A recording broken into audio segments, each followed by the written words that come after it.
Continuous attention to technical excellence and good design enhances agility. Continuous attention to technical excellence and good design. So let's think about that for a second in terms of what I am 100% certain that most companies do not do, which is dedicate themselves to test automation, right? So if you say, before I send a feature out to production, I want to have some sort of test automation, not just unit testing, but test automation in place for this feature, right? Feature flag, turn it on, turn it off, but also test automation, which is, I'm going to assume test automation also assumes that automation and the results thereof are collected in some kind of report that are sent out for a test manager or manager of product development to look at, to know whether X percentage of the features of the application are behaving correctly or have issues, and they can look at and make a decision whether to send the release through to the next environment of production or whatever environment is the next environment. So this item, technical excellence and good design, this item usually is in conflict with either arbitrary deadlines or getting things done as fast as possible and out to customers as fast as possible. That's what I normally have observed this item being in contention with.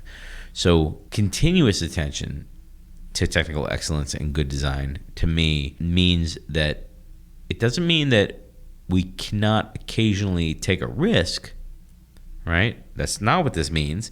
It does not mean that we always have to operate in what's perceived as a slow manner or method, meaning that every box has to be checked.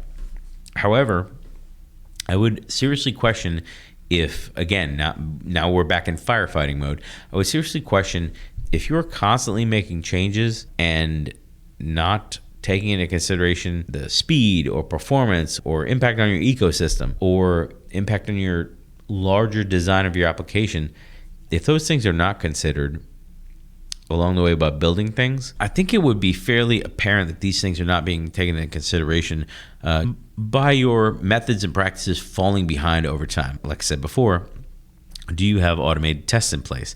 Do you have good unit test coverage? Do you have continuous delivery? Do you have the CI/CD in place? Are your environment automatically being rolled out through the pipeline?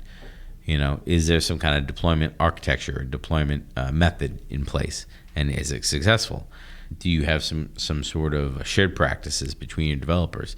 From what I've seen, either these things are in place and are the cornerstone and really non-negotiable in your development process, or not. And that's really it. It's really either a commitment to it or not that I've seen in my experience. Wow, that's frustrating, right?